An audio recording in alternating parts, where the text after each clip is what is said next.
ইতিহাসের সাক্ষী। 1989 সালের ৩রা জুন ইরানের সর্বোচ্চ ধর্মীয় নেতা আয়াতুল্লাহ খোমেনি মারা গেছেন। তাঁর জানাজা এবং শোক মিছিলে যোগ দিতে তেহরানে নেমেছিল লাখ লাখ মানুষের ঢল। লাশ নিয়ে চলছিল মাতম। খুব কাছে থেকে সেই ঘটনা দেখেছেন এমন দুজনের সঙ্গে কথা বলে এবারের ইতিহাসের সাক্ষী তৈরি করেছেন বিবিসির গুলনুশ গুলশানি। তাঁর প্রতিবেদন পরিবেশন করছে আমি মুয়াজ্জেম হোসেন।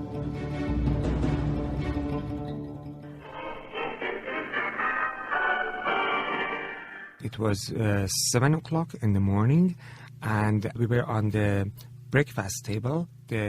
তখন সকাল 7টা। আমরা টেবিলে বসে সকালের নাস্তা করছি। রেডিওতে খবর চলছে।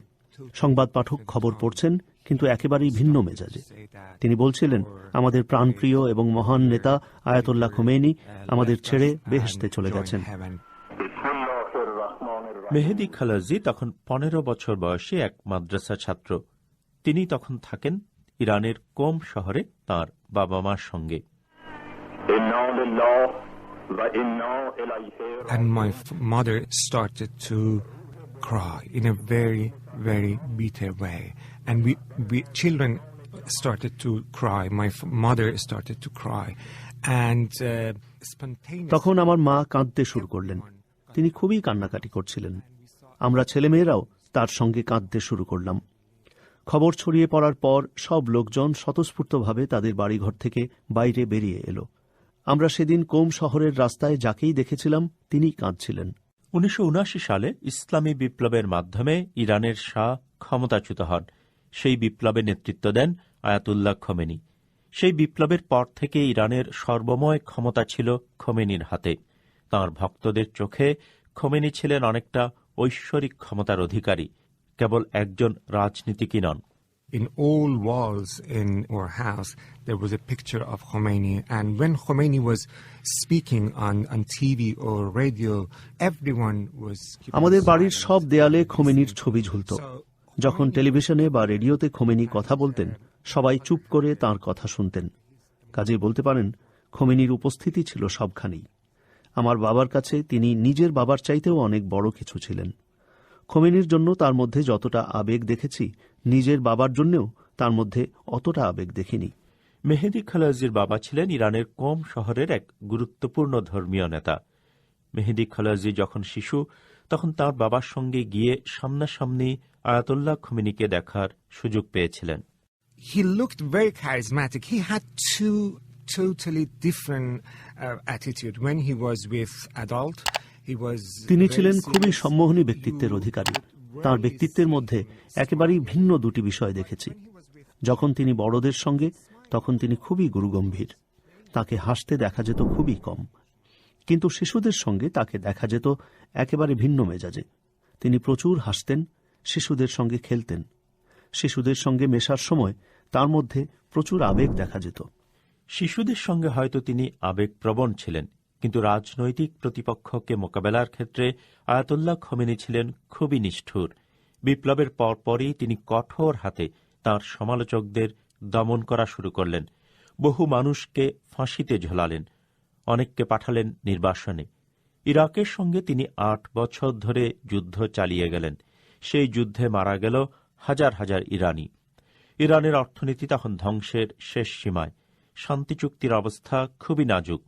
এই অবস্থায় অনেক ইরানির মনেই তখন প্রশ্ন, তাঁর অবর্তমানে দেশের হাল কে ধরবে? Everywhere radios were on, listening to BBC radio and Voice of America radio to see what is the... সব জায়গায় রেডিও বাজছিল। সবাই বিবিসি আর ভয়েস অফ আমেরিকা শুনছিল। খোমেনির মৃত্যুর পর ইরানের সামনে কি ঘটতে যাচ্ছে সে ব্যাপারে সবাই পশ্চিমাদের বিশ্লেষণ শুনতে চাচ্ছিল। আয়াতুল্লাহ খোমেনির মৃত্যু নিয়ে শুধু ইরানে নয়, তোলপাড় চলছিল আন্তর্জাতিক অঙ্গনেও। ফরাসি আলোকচিত্র সাংবাদিক এরিক বুভে প্যারিস থেকে প্লেনে চড়ে বসলেন ইরানে গিয়ে খোমেনির জানাজার সংবাদচিত্র সংগ্রহের জন্য। কিন্তু তিনি জানতেন ইরানে ঢোকাটা অত সহজ হবে না। We were something like perhaps 8 or 10 journalists. Nobody knows if we could entrance or not because we have no visa. And we arrived over there in the middle of the night. I think আমাদের something দলে like আমরা 2 or প্রায় 3. ৮-১০ জনের মতো সাংবাদিক ছিলাম। আমাদের কারোরই ইরানের ভিসা ছিল না, কাজেই আমরা বুঝতে পারছিলাম না আমাদের ইরানে ঢুকতে দেওয়া হবে কি হবে না। মধ্যরাতের পর ২-৩টের দিকে আমরা ইরানে পৌঁছলাম। বিমানবন্দরে ইরানি কর্তৃপক্ষ আমাদের ঢুকতে দিচ্ছিল না। আমরাও জেদ ধরলাম কেন আমাদের যেতে দেওয়া হবে না। তারপর ভোর ৫টার দিকে কি হলো বুঝতে পারলাম না, ইরানি কর্তৃপক্ষ আমাদের ইরানে প্রবেশের অনুমতি দিল। এরপর সকাল ৭টার দিকে আমরা চলে গেলাম জনতার মাঝখানে। সেখানে তখন ১০ লাখেরও বেশি মানুষ। The funeral was delayed by 24 hours to allow hundreds of thousands of mourners to visit the open-air site in North জুনের Tehran, ৫ where the তারিখে Ayatollah তেহরানের রাস্তায় শেষ পর্যন্ত কত মানুষ নেমেছিল তা বলা মুশকিল।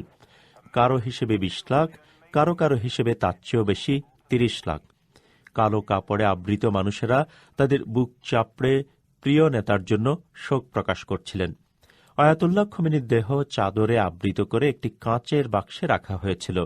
তাঁর বিখ্যাত পাগড়িটি ছিল দেহের উপরে। It was late afternoon when we arrived. It was the end of spring and the beginning of summer. It was a bit hot and শেষ বিকালে আমরা সেখানে পৌঁছই। তখন বসন্তকাল শেষে, গ্রীষ্ম মাত্র শুরু হচ্ছে, একটু গরম পড়েছে। আমাদের সবার গায়ে কালো শার্ট। আমরা ঘামছিলাম। ঘাম আর চোখের পানি দুটিরই নোনতা স্বাদ আমাদের মুখে। অনেকেই তখন আবেগে কাঁদছে, কেউ কেউ শূন্য দৃষ্টিতে তাকিয়ে আছে কাঁচের বাক্সটির দিকে। পরের দিন সকালে মানুষের ভিড় আরও বাড়ল। উত্তর তেহরানের ওই অংশের সব রাস্তাঘাট তখন মানুষের ভিড়ে বন্ধ হয়ে গেছে।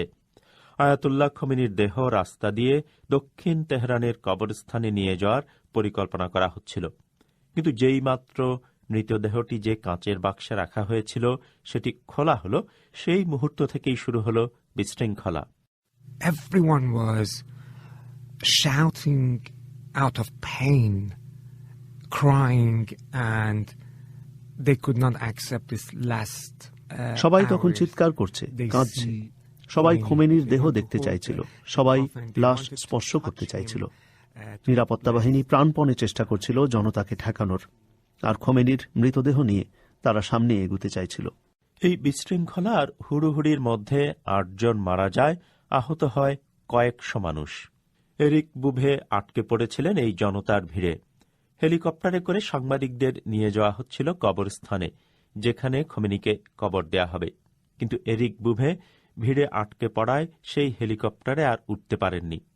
জনতা যখন নিরাপত্তা বেষ্টনী ভেঙে খোমেনির কফিনের কাছে পৌঁছে গেছে, তখন খুব কাছেই ছিলেন তিনি।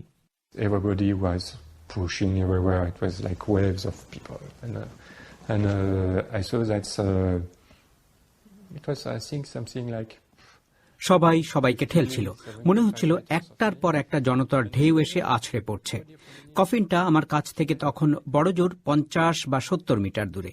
এই ধাক্কাধাক্কির মধ্যেও আমি কোনো রকমে কয়েকটা ছবি তুলতে পেরেছিলাম। Sweeping aside the guards, the mourners took possession of the body of the man they called their father.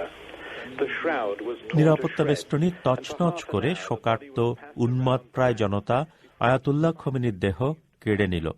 এরপর আধ ঘণ্টা ধরে এই মৃতদেহ জনতার মধ্যে হাত বদল হতে লাগল। আধ ঘণ্টা পরে নিরাপত্তা বাহিনী আবার লাশের নিয়ন্ত্রণ নেয়। I couldn't imagine to see him like that because it was over everybody. He was a leader. He was like a god. আয়াতুল্লাহ খোমেনিকে এই অবস্থায় দেখব এটা কখনো ভাবিনি, কারণ তিনি তো একজন নেতা। তিনি বিশ্বের একটা অঞ্চল বদলে দিয়েছেন। তার মৃতদেহ নিয়ে যা ঘটল তা অবিশ্বাস্য। লাখ লাখ মানুষের যে শোক মিছিল কবরস্থানের দিকে যাওয়ার কথা, তা কিছুক্ষণের জন্য থমকে দাঁড়াল। খোমেনির মৃতদেহ উদ্ধারের পর তা নতুন এক চাদরে মোড়া হল। এবার সেটি একটি লোহার বাক্সে ভরে হেলিকপ্টারে করে নিয়ে যাওয়া হল কবরস্থানে। সেদিন শেষ বেলায় খোমেনির দাফন সম্পন্ন হল দক্ষিণ তেহরানের কবরস্থানে। He was reflecting in his personality everything that you need to know about the temperament. বিংশ শতাব্দীতে চলতে গেলে যা যা দরকার, বিশেষ করে একটা মুসলিম দেশে, তার সবকিছুই তাঁর চরিত্রে প্রতিফলিত হয়েছিল। আর সেই জন্যই তিনি বিশ্বজুড়ে এত ব্যাপক সংখ্যক মুসলিমকে এতটা প্রভাবিত এবং অনুপ্রাণিত করতে পেরেছিলেন। শুধু মুসলিমদের নয়, যারাই নির্যাতিত বা বঞ্চিত, তাদের সবার কাছেই তিনি ছিলেন এক অনুপ্রেরণা। আয়াতুল্লাহ খোমেনির মৃত্যুর পর তার জায়গায় ইরানের সর্বোচ্চ নেতার পদে আসেন আয়াতুল্লাহ আলী খামেনি। তিনি এখনও ইরানের একছত্র ক্ষমতা নিজের হাতে রেখেছেন। মেহেদি খালাজি তার ধর্মীয় পড়াশোনা শেষ করেছেন, কিন্তু খোমেনি পরবর্তী ইরানি নেতাদের উপর তাঁর কোনো আস্থা নেই। তিনি এখন একটি মার্কিন গবেষণা প্রতিষ্ঠানে শিয়া রাজনীতির বিশ্লেষক হিসেবে কাজ করেন। এরিক বুভে আয়াতুল্লাহ খোমেনির শোক মিছিলের যেসব ছবি তুলেছিলেন, সেসব ছবির জন্য তিনি অনেক আন্তর্জাতিক পুরস্কারে সম্মানিত।